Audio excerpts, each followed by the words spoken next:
एक नदी के किनारे छोटा सा गांव था। इस गांव में सभी लोग आपस में मिलजुल कर रहते थे। इसी गांव में सतीश नाम का एक व्यक्ति रहता था। सतीश बहुत मेहनती और धार्मिक व्यक्ति था। वह पूजा पाठ किए बिना खाना नहीं खाता और अपनी फसल का कुछ हिस्सा गरीबों को दान में दिया करता था। वह रोज नदी में मछलियों के खाने के लिए आटे की गोलियां डालता था। इसी गांव में बालू नाम का एक शरारती आदमी भी रहता था। वह कोई काम नहीं करता था। उसे हर समय दूसरों को सताने में, परेशान करने में मजा आता था। उसकी माँ उसे बहुत समझाती, लल्ला तू पूरा दिन दूसरों को तंग करता है, कोई काम धाम क्यों नहीं करता? माँ, हमारे घर में किस चीज की कमी है? सब कुछ है तो सही, तो मैं काम क्यों करूं? अरे लल्ला, इंसान का जन्म लिया है तो कोई काम तो करना चाहिए ना। यूं पूरा दिन खाली बैठकर तो दूसरों को तंग करता है, यह अच्छी बात नहीं है। माँ, ये तो तुम रोज कहती हो। बेटा देख, तू सुधर जा, बात को समझ, ऐसे तो तू बिल्कुल निठल्ला हो जाएगा। माँ, मुझसे नहीं होता ये काम वाम, मेरा जो मन करेगा मैं वही करूँगा। आज तुझे कोई न कोई काम करना पड़ेगा, वरना मैं तुझे शाम का खाना नहीं दूंगी। सोच ले, आज से तेरा दाना पानी उठ गया। अरे मेरी प्यारी माँ, ये क्या कह रही हो? माँ बाहर की ओर इशारा करती है और बालू बड़बड़ करता हुआ बाहर निकल जाता है।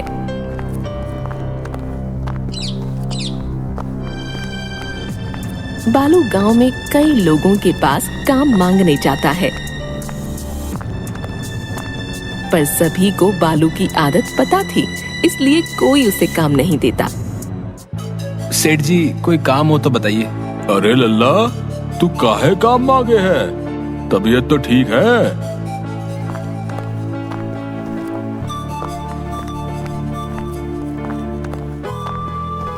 साहूकार जी बोलिए तो आपका बही खाता ठीक कर दूं?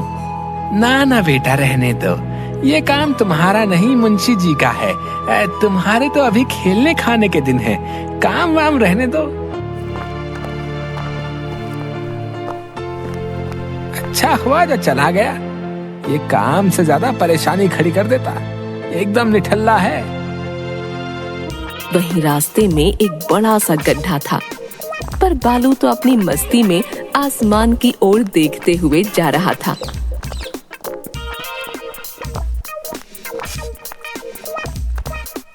गड्ढा न देख पाने के कारण वह उसमें गिर गया। उस समय कुछ बच्चे वहां से जा रहे थे। अरे बालू काका तो गड्ढे में गिर गए। सारे बच्चे जोर से हंसने लगते हैं। क्या काका, उस दिन हमें बड़ा सताए थे? मेरी तो टॉफी भी ले ली थी इन्होंने। मुझे वो बड़े वाले पेड़ पर चढ़ाकर भाग गए थे। पता है, नीचे उतरने के चक्कर में मैं गिर गया था, तेरी नेकर भी फट गई थी। सारे बच्चे फिर हंसने लगते हैं। आज खुद ही गड्ढे में। उनमें से एक लड़की को बालू पर तरस आ जाता है। तुम छप्पी ना, देखो ताता उतने ही पाले हैं, चलो इनकी मदद करो। दो बच्चे बालू को उठाने का प्रयास करते हैं, पर बालू उठकर फिर बैठ जाता है। काका पानी पियोगे?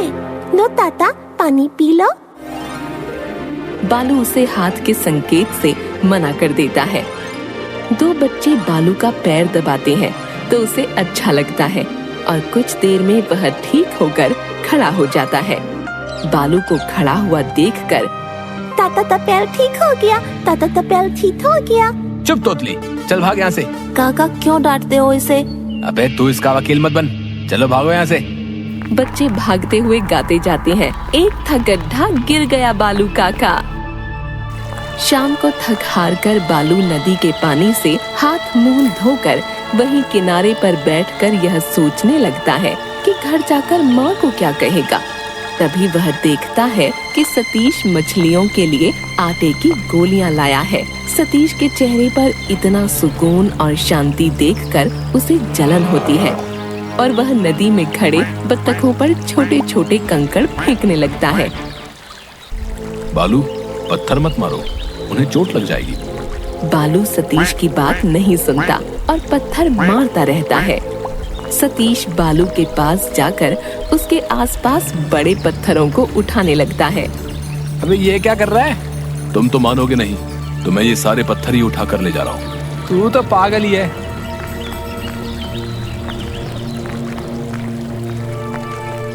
यह करने के बाद सतीश फिर नदी में आटे की गोलियां डालने लग जाता है। थोड़ी देर बाद सतीश को पानी में कुछ छोटी छोटी मछलियां तड़पती हुई दिखाई दी। मछलियां जाल में फंसी हुई थीं और जाल को धीरे धीरे कोई खींच रहा था। सतीश उसी दिशा की ओर देखने लगा। वह देखकर हैरान हो गया कि वह जाल बालू ने डाला है और मछलियों को तड़पता हुआ देखकर मुस्कुरा रहा था। यह देखकर सतीश को गुस्सा आ जाता है और वह बोलता है, बालू, तुम ये क्या कर रहे हो? दिखाई नहीं देता क्या? तुम जाल को पानी में ही छोड़ दो। बेचारी मछलियां तड़प रही हैं। अगर पानी से बाहर आ गई तो मर जाएंगी। यह सुनकर बालू जोर जोर से हंसता है और जाल को पानी से खींच देता है। उसमें फंसी हुई मछलियां पानी से बाहर आते ही मर जाती हैं। तुम ऐसा कैसे कर सकते हो? चल बे, भाषण मत दे, आया बड़ा।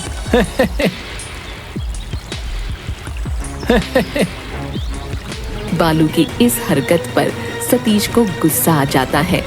तुम बिल्कुल बेशर्म हो गए हो। अबे मुझे बेशर्म कहता है? और गुस्से में सतीश बालू के कॉलर को पकड़ लेता है। दोनों में थोड़ी हाथापाई होने लगी। तभी बालू संतुलन बिगड़ने से गिर गया और उसका सिर पास पड़े एक बड़े पत्थर से टकराया। उसे हल्की चोट लग गई और खून बहने लगा। चोट के कारण बालू को बहुत गुस्सा आया और उसने एक पत्थर उठाकर सतीश को मारना चाहा, पर तब तक वह वहां से जा चुका था। रात को अंधेरा होने पर बालू चोरी छिपे घर में घुसता है। वह सतीश को अपनी माँ से बात करते हुए देखकर समझ जाता है कि उसने माँ को नदी वाली बात बता दी है। अगले दिन सुबह बालू की नींद देर से खुलती है। चोट के कारण सिर में दर्द था। सिर दबाते हुए उसकी नजर घड़ी पर पड़ती है। अरे 10 बज गए। आज माँ ने मुझे उठाया क्यों नहीं? शायद नाराज है अभी तक। चलो चल कर देखता हूँ। बालू माँ के सामने जाकर खड़ा हो जाता है। माँ, ओ मेरी प्यारी माँ। पर माँ ऐसे जताती है जैसे उसने उसे देखा ही नहीं। क्या माँ अभी तक नाराज हो? वो सतीश तो पागल है। पता नहीं उसने तुझे क्या क्या कह दिया मेरे बारे में। पर माँ अभी भी ऐसे ही जताती है जैसे उसने न बालू को देखा न उसकी आवाज सुनी। बालू झल्लाकर माँ की ओर आगे बढ़ता है, पर माँ उससे टकराते हुए ऐसे निकल जाती है जैसे कुछ हुआ ही नहीं। बालू झल्लाता हुआ बाहर चला जाता है। वह एक चाय की दुकान पर पहुंचता है। ओ भाई ओ, एक मसाला चाय देना, सिर बहुत दुख रहा है। चाय वाला दुकान में आए सभी ग्राहकों को चाय देता है। बालू बार बार हाथ आगे बढ़ाता है, पर चाय वाला उसे देखता तक नहीं। वह बिल्कुल माँ की तरह व्यवहार कर रहा था। बालू अपने गुस्से को काबू करते हुए वहां से निकल जाता है। वह जहां भी जाता कोई उसकी ओर नहीं देखता, न ही किसी को उसकी आवाज सुनाई देती। बालू परेशान होकर एक पेड़ के नीचे बैठकर कुछ सोचने लगता है। तभी उसे ख्याल आता है कि कहीं कल सिर पर चोट लगने से वह मर तो नहीं गया। शायद इसलिए सब उसे न देख पा रहे हैं, न सुन पा रहे हैं। यह ख्याल आते ही बालू की आंखें नम हो जाती हैं और वह नदी की ओर चल देता है। वहाँ वह सतीश को नदी में आटे की गोलियां डालते देखता है। सतीश, ओ सतीश। सतीश को बालू की आवाज नहीं आती। तब बालू सतीश की कुछ गोलियां उठा लेता है, पर सतीश कुछ नहीं कहता। यह देखकर बालू समझता है कि वह सच में मर गया है और उसकी आत्मा भटक रही है। यह ख्याल आते ही बालू जोर जोर से रोने लगता है। मुझे अपनी गलती का एहसास हो गया। हे भगवान, मुझे मेरा जीवन वापस दे दो। अब से मैं किसी को तंग नहीं करूंगा। तब सतीश को उस पर दया आ जाती है और वह कहता है, हम सब गांव वालों ने मिलकर तुम्हें सबक सिखाने के लिए ऐसा किया। तुम मरे नहीं, जिंदा हो। ऐसा कहते हुए वह बालू को गले लगाता है और बालू उससे अपनी गलती की माफी मांग लेता है।